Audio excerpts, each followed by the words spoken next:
Salam, mari kita bersatu dalam doa.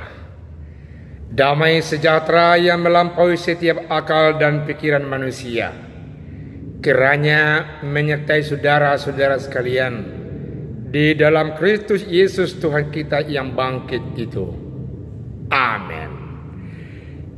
Firman Tuhan buat kita di minggu kedua setelah Trinitatis terambil dari kitab Rut pasal 1 ayat yang ke-7 sampai ayat yang ke-17. Dikatakan firman Tuhan, berangkatlah ia dari tempat tinggalnya itu bersama-sama dengan kedua menantunya. Ketika mereka sedang di jalan untuk pulang ke tanah Yudea, berkatalah Naomi kepada kedua menantunya itu, "Pergilah, pulanglah masing-masing ke rumah ibunya. Tuhan kiranya menunjukkan kasih-Nya kepadamu seperti yang kamu tunjukkan kepada orang-orang yang telah mati itu dan kepada aku. Kiranya atas karunia Tuhan kamu mendapat tempat perlindungan masing-masing di rumah suaminya." Lalu diciumnyalah mereka, tetapi mereka menangis dengan suara keras dan berkata kepadanya, "Tidak, kami ikut dengan engkau pulang kepada bangsamu." Tetapi Naomi berkata, "Pulanglah, anak-anakku. Mengapakah kamu turut dengan aku? Bukankah tidak akan ada lagi anak laki-laki yang kulahirkan untuk dijadikan suamimu nanti? Pulanglah, anak-anakku. Pergilah, sebab sudah terlalu tua aku untuk bersuami. Seandainya pikirku ada harapan bagiku, dan sekalipun malam ini aku bersuami, bahkan sekalipun aku masih melahirkan anak laki-laki, masakan kamu menanti sampai mereka dewasa? Masakan karena itu kamu harus menahan diri dan tidak bersuami? Janganlah kiranya demikian, anak-anakku. Bukankah jauh lebih pahit yang aku alami daripada kamu, sebab tangan Tuhan teracung terhadap aku?" Menangis pula mereka dengan suara keras. Lalu Orpa mencium mertuanya itu minta diri, tetapi Rut tetap berpaut padanya. Berkatalah Naomi, "Telah pulang iparmu kepada bangsanya dan kepada para ilahnya. Pulanglah mengikuti iparmu itu." Tetapi kata Rut, "Janganlah desak aku meninggalkan engkau dan pulang dengan tidak mengikuti engkau. Sebab kemana engkau pergi, ke situ jugalah aku pergi. Dan di mana engkau bermalam, di situ jugalah aku bermalam. Bangsamulah bangsaku, dan Allahmulah Allahku. Di mana engkau mati, aku pun mati di sana, dan di sanalah aku dikuburkan. Beginilah kiranya Tuhan menghukum aku. Bahkan lebih lagi daripada itu, jikalau sesuatu apapun memisahkan aku dari engkau selain daripada maut." Demikian firman Tuhan. Saudara yang kekasih, firman Tuhan ini memperlihatkan betapa kuatnya komitmen seorang muda terhadap orang tua, yakni mertuanya. Antara Rut dengan Naomi menjadi sebuah gambaran yang berisi Injili, yang memberikan sukacita, yang memberikan kesatuan, yang memberikan satu gambaran bahwasanya tidak ada yang tidak bisa diterobos, sekalipun itu perbedaan suku, bangsa, dan agama, jikalau ada cinta kasih yang mau menyatu dalam Allah dalam nama Yesus Kristus Tuhan kita, yang sudah turun dengan Roh Kudus-Nya sebagai penggantinya. Lengkap Trinitatis hidup dalam kehidupan kita. Itulah yang berkarya buat saudara, buat saya sepanjang zaman di tengah-tengah dunia ini. Saudara melihat bahwasanya di sini kelihatan ada satu upaya untuk menerobos nilai-nilai partikularis. Karena ketika itu orang-orang Yahudi menganggap hanya dirinya yang menjadi suku bangsa pilihan Allah dan tidak bisa berbaur masyarakat lain dengan mereka. Tidak bisa ada kaitan darah antara suku bangsa lain dengan mereka. Persisnya setelah mereka pulang dari Babel. Pemahaman ini marak di tengah-tengah orang Yahudi. Oleh karena itu, ada satu tradisi yang menerobos partikularis ini, yakni peristiwa kehidupan yang penuh dengan cinta kasih. Peristiwa antara Naomi dengan Ruth. Peristiwa antara orang Yahudi, khusus orang Bethlehem, bersama-sama dengan orang Moab, yang memberikan gambaran bahwasanya cinta kasih yang dari Allah tumbuh di antara mereka, sehingga runtuhlah kebangsaan, runtuhlah marga, runtuhlah yang lain yang menghempang cinta kasih mereka.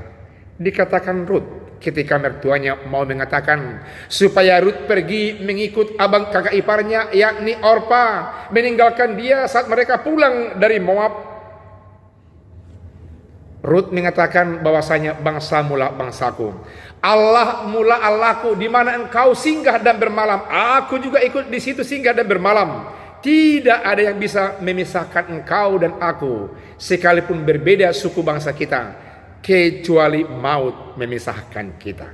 Saudaraku yang kekasih, itu yang kelihatan mulai dari ayat yang ke-16 sampai ayat yang ke-17, yang mau menghantarkan kita bahwasanya dalam nama Yesus Tuhan kita yang adalah manusia, yang telah bangkit oleh kuasa Allah, yang turun dari surga lewat Roh Kudus-Nya, yang terus menerus menjalin persatuan dan kesatuan, dan tidak ada yang bisa untuk menghempang itu, karena nilai kesatuan yang dari Allah itu adalah memperlihatkan nilai cinta kasih yang dari Allah Bapa di sorga.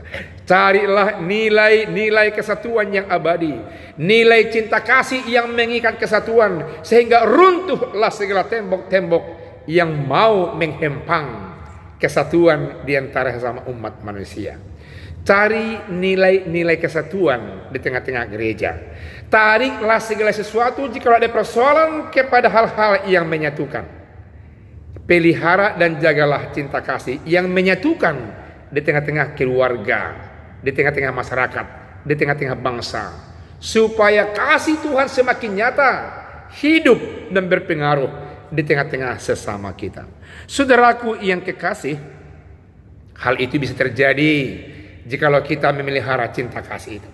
Saudara mengetahui bahwasanya Elimelech istrinya Naomi, mereka punya anak yakni Mahlon dan Kilion.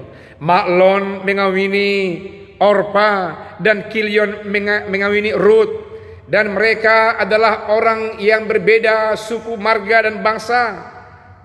Elimelech bersama dengan Naomi adalah orang Yehuda dari Bethlehem.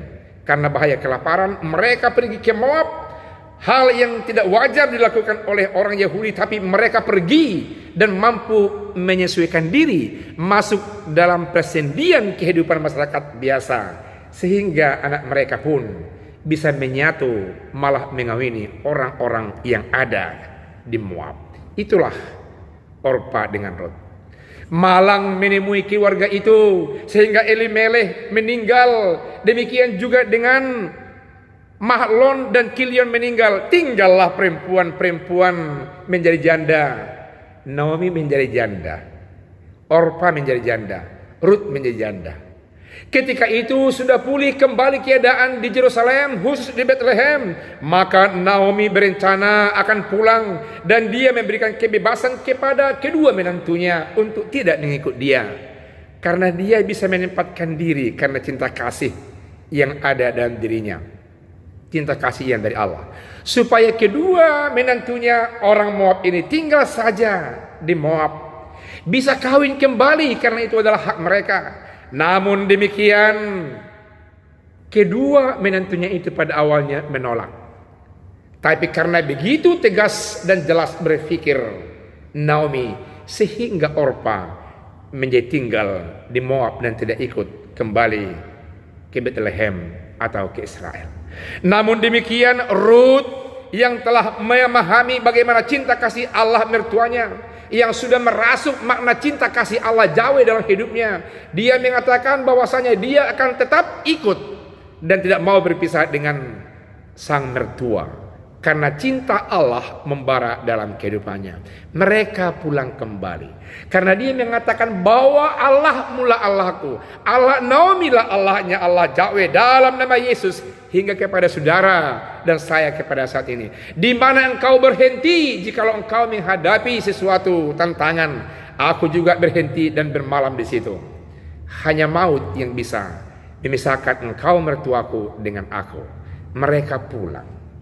Konon di Yerusalem ada keluarga dekat Elimelek, yakni Boas, yang memiliki lahan yang sungguh luas.